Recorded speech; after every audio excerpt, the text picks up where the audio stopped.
เจ้าสำหรับการเลี้ยงไก่ของข้าพเจ้านี่เนาะข้าพเจ้าได้เลี้ยงแบบใส่ขอขันก็คือว่าเป็นแบบว่า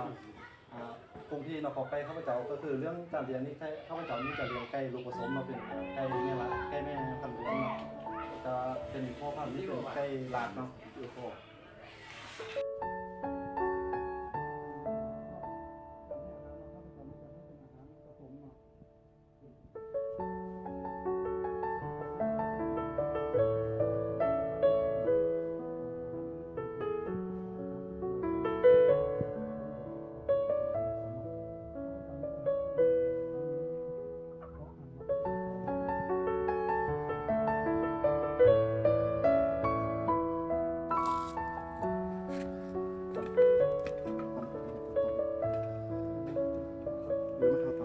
เขาตำเพราะว่าเขาเป็นผู้สัมผัส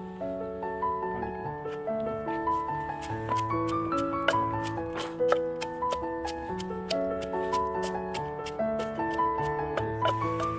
ี้เราจะตำให้มันแหลกๆเลย